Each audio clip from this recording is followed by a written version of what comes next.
우리 일상 속 숨겨진 이야기.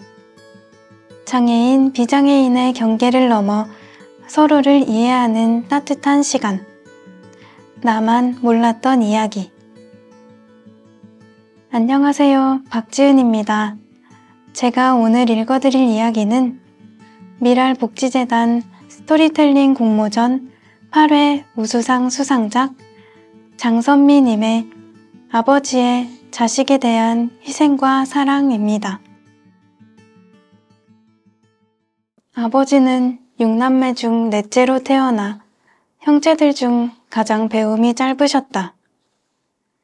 그렇지만 누구보다 성실하셨고 어머니를 만나 한 가정의 가장이 되셨다. 행복한 결혼 생활 속에 나와 내 동생, 두 남매가 태어났고 그렇게 더 열심히 삶을 살아야겠다고 다짐하신 아버지셨다. 하지만 우리가 태어나고 얼마 지나지 않아 찾아온 큰 사고로 아버지와 우리 가족의 행복은 모두 산산조각 나고 말았다.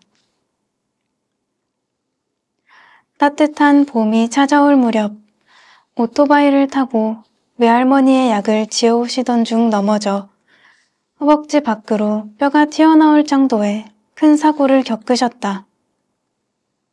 모든 병원에서 아버지의 다리를 보며 절단을 권유했지만 아버지는 자식들인 우리를 위해 그럴 수 없으셨다.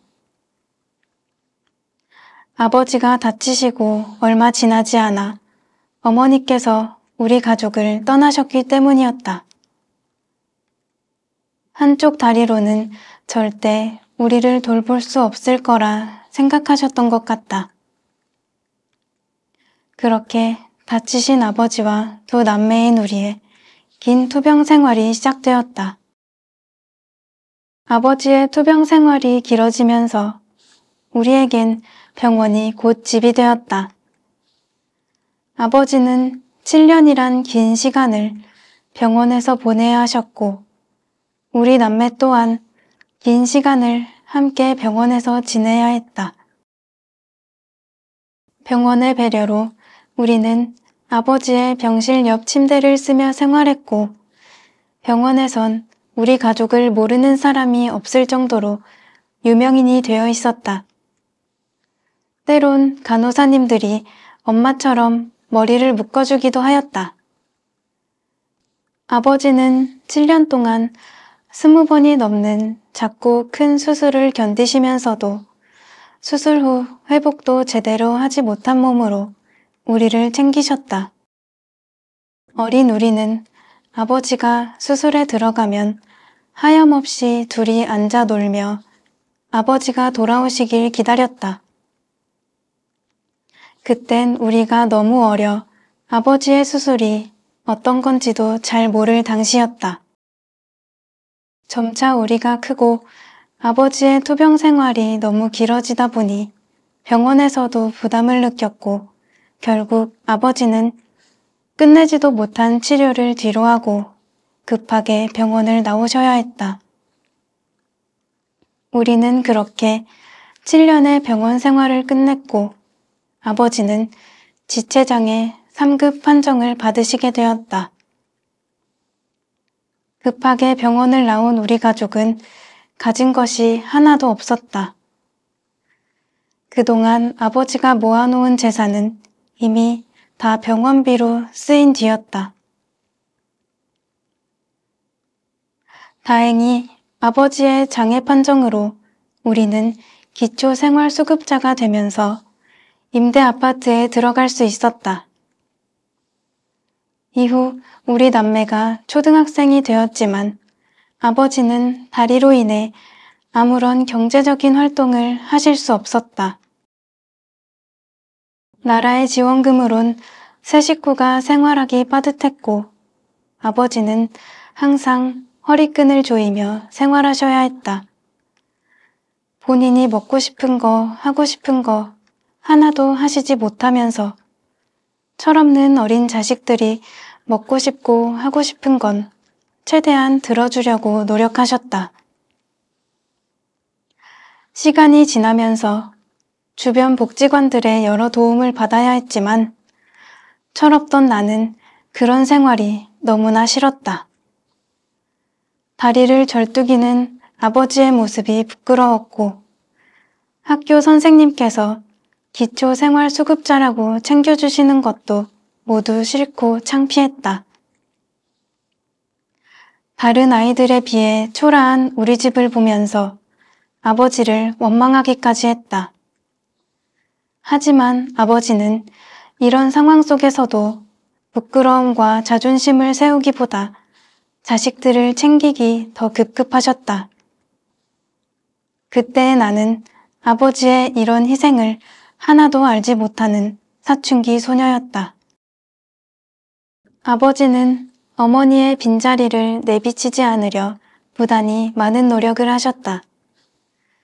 매일 아침 따뜻한 아침밥을 차리고 나와 동생의 머리를 곱게 빗질까지 해서 학교에 보내셨다.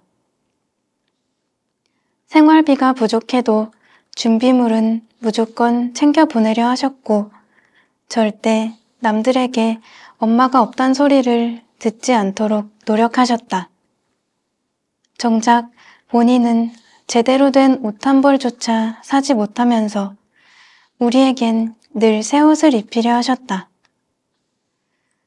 우리가 당신을 부끄러워할까봐 운동회나 학예의 날에도 아버지는 모습을 비추지 않으셨다. 당신 자식들의 모습을 얼마나 보고 싶으셨을까? 지금 생각해보면 아버지의 마음이 얼마나 안 좋으셨을지 상상이 가지 않는다. 하루는 내가 학교에서 친구와 큰 싸움을 벌이고 울면서 집에 온 적이 있었다. 아버지는 왜 싸웠느냐 물으셨고 나는 친구가 우리 아버지를 장애인이라 놀리는 행동에 화가 나 때리고 왔다면서 목 놓아 울었다. 아버지는 나에게 잘했다 잘못했다 한마디의 말씀도 하지 않으셨다. 그리곤 절뚝이는 다리로 친구 집에 찾아가셔서 대신 사과를 하셨다. 어린 나는 그런 아버지의 모습을 이해할 수 없었고 아버지가 더 부끄럽고 화가 났다. 아버지는 단 한 번도 본인의 마음을 드러낸 적이 없었다.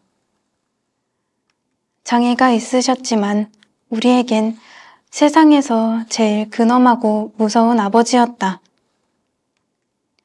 그런 아버지에게 나는 한 번도 사랑한단 말을 하지 않았고 아버지 역시도 나에게 말해주지 않았다. 지금 생각하면 아버지는 항상 마음속으로 우리를 사랑하셨지만 겉으론 우리를 더 강하게 키우고 싶으셨던 것 같다. 내가 중학교를 다니기 시작하면서 아버지는 지인분의 도움으로 일을 시작하시게 되었다. 매일 아침부터 밤까지 서서 일해야 하는 고된 일로 다리를 아파하시면서도 아버지는 비가 오나 눈이 오나 하루도 쉬지 않으셨다. 그렇게 아버지는 내가 고등학교 3학년이 될 때까지 일을 계속하시며 우리 뒷바라지를 하셨다. 그러다 내가 수능을 치르던 그날, 친할아버지가 돌아가시자 비로소 아버지는 하던 일을 그만두시고 고향으로 내려가셨다. 아버지는 한평생을 우리를 위해 희생하셨다. 행복했던 결혼 생활이 사고로 인해 한순간에 무너졌고 그 이후론 자신의 삶을 아이들을 위해 다 버려야 했으며 모든 걸 희생하셔야 했다. 때로는 아무도 아버지의 희생을 알아주지 못해 서럽고 비참한 나날들도 많았을 것이다. 하지만 아버지는 그 누구보다 강하셨다. 그런 강한 아버지가 딱 한 번 눈물을 보이신 적이 있었다. 아버지가 제일 큰 수술을 하셔야 했을 때 아무도 어린 우리를 돌봐주지 못하는 상황이어서 어쩔 수 없이 보육원에 우릴 데려가셨다. 그때 헤어지기 싫어하는 우리를 뿌리치고 아빠가 꼭 찾으러 올게 라는 말을 하시면서 함께 우시던 아버지의 모습이 지금도 나의 기억 속에 남아있다. 평소 항상 무뚝뚝한 아버지였지만 우리를 위하는 마음은 그 누구보다 크셨고 우리를 사랑하셨다. 나는 세상에서 제일 존경하는 사람이 누구냐고 묻는다면 단번에 우리 아버지라고 말한다. 그 누구도 보여줄 수 없는 사랑과 희생으로 우리를 이렇게 건강하고 바르게 키우셨기 때문이다. 어릴 땐 아버지의 장애와 가정 형편이 누구보다 창피하고 부끄러웠다. 내가 세상에서 제일 불행한 아이처럼 느껴졌고 아버지와 함께 다니는 길이 너무 싫었다. 사춘기 땐 어머니의 부재가 커지면서 아버지에 대한 반항도 더 커지고 무뚝뚝하고 표현 없는 아버지와 마찰도 참 많았다. 대학에 들어가서도 아버지가 싫고 부끄러웠다. 그러다 사회생활을 하면서 아버지의 인생을 다시 한번 생각하게 되었다. 과연 나라면 장애가 있는 몸으로 두 아이를 키울 수 있을까? 라고 생각해 보니 아버지가 정말 대단한 분이란 생각이 들었다. 그리고 아버지를 존경하게 되었다. 아버지를 미워하던 내 모습이 너무 후회스럽고 원망스러웠다. 이후론 아버지가 밉지 않았다. 아버지와 좀 더 편안한 대화도 할 수 있었고 서로 좀 더 부드러운 말투와 행동을 하기 시작했다. 또 애정 표현이 전혀 없던 아버지와 나는 점차 서로에게 서투른 애정 표현도 하게 되었다. 한 번도 해보지 못했던 고맙다는 말과 보고 싶다는 말을 이젠 아버지에게 할 수 있게 되었다. 예전에 나는 어려운 일이 생기면 부정적인 생각이 많이 들었다. 세상에서 나만 불행한 사람 같았다. 하지만 지금은 아버지를 생각하면서 점차 긍정적인 사람이 되어갔다. 아버지는 항상 말씀하셨다. 사람은 이겨내고자 하는 의지와 할 수 있다는 마음만 있다면 어떤 상황이 와도 이겨낼 수 있다고. 아버지의 말씀이 맞았다. 아버지는 후천적 장애를 가지고서도 지금까지 우리를 키워내셨고 상황을 이겨내셨다. 나는 항상 아버지의 말씀을 생각하며 세상을 긍정적으로 살아가고 있다.